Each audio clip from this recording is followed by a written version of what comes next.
Volvo V90? Nej. Nej.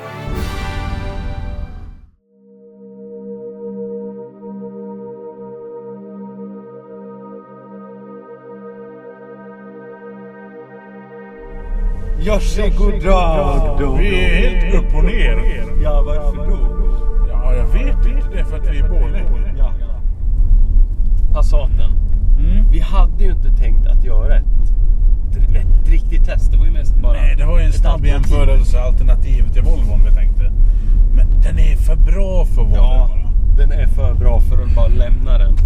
Det är ju bästa hybriden vi har kört hittills. Helt klart. Den är så färdig.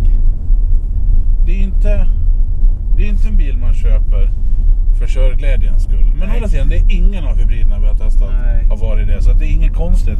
Och hur som helst, ofta köper man en hybrid för att det är roligt. Nej. Men det här, den är genomarbetad. Det är inga konstigheter vi har hittat på egentligen någonstans. Nej, faktiskt inte. Den är bekväm, den går bra.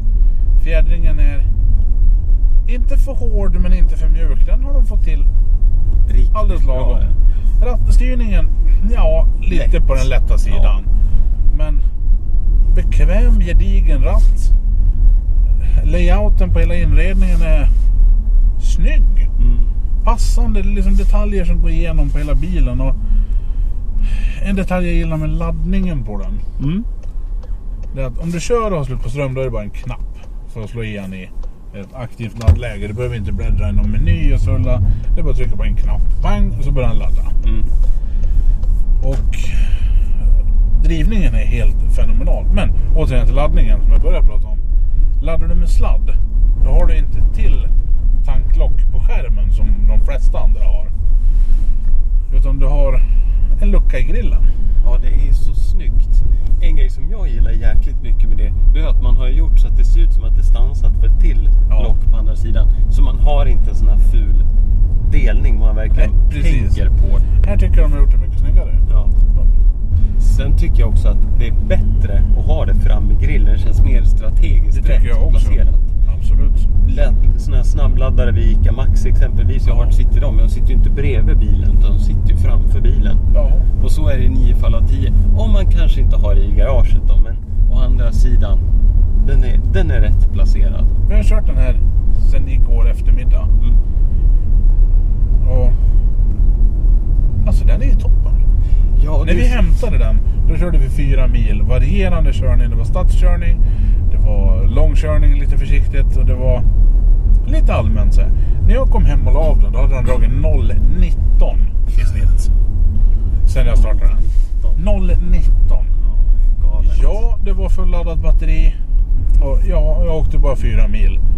Men det var 110-väg och stadskörning. Ja, så att jag tycker ändå det var väldigt bra. Sen har jag glömt att ladda den över natten. Så det var liksom slut på ström när vi tog den idag. Så vi har kört den i laddläge. Så vi har inte varit så snälla med körningen idag ur bränsleförbrukningssynpunkt. Nej.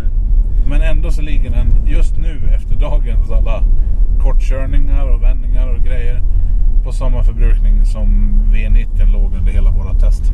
Under en hel veckas körning. Ja, jag är enormt imponerad av den här bilen. Och en grej som jag också tycker är kul med det, att du gillar lika mycket det. Jag hade ju testat den här en gång förut med ett bilmagasin. Och den blev ju min stora favorit då. För att allting känns så färdigt. Det känns inte som att man lämnar någonting till slumpen.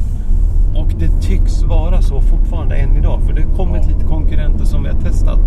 Men jag tycker att den här är hittills bäst. Bilen som vi kör nu, den kostar 528 000 i utförandet som vi kör den. Då har den mycket utrustning. Den här bilen är så pass bra att jag skulle lätt kunna tänka mig den. Samma här. Som vardagsbil, perfekt. Den fyller ju alla krav man har, förutom kanske det där körglada. Men i en vardagsbil så är inte det prio 1, nej. Nej.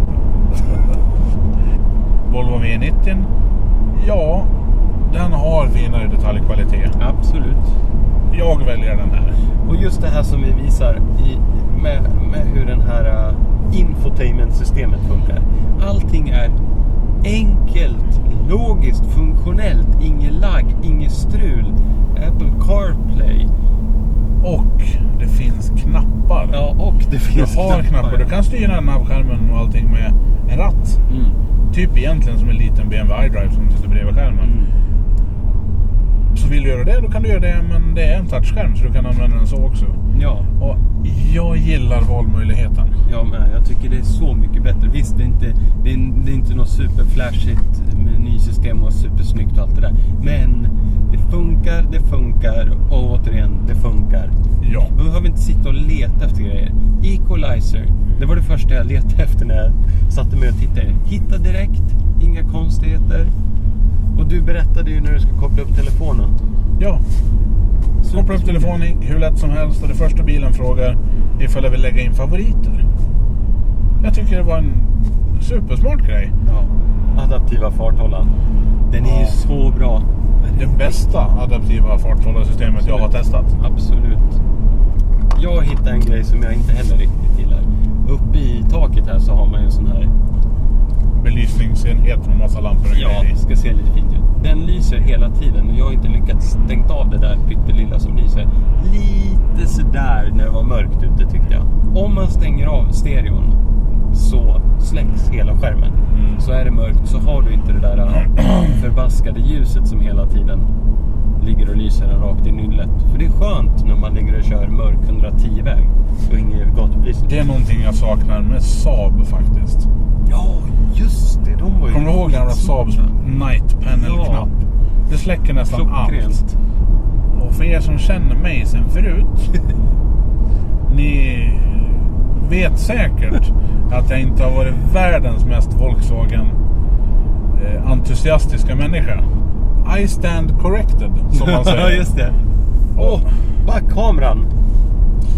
Fälls ut ur emblemet. Ja, så jävla bra. Kanon. Vi har inte stoppat och gjort rent kameran en enda gång.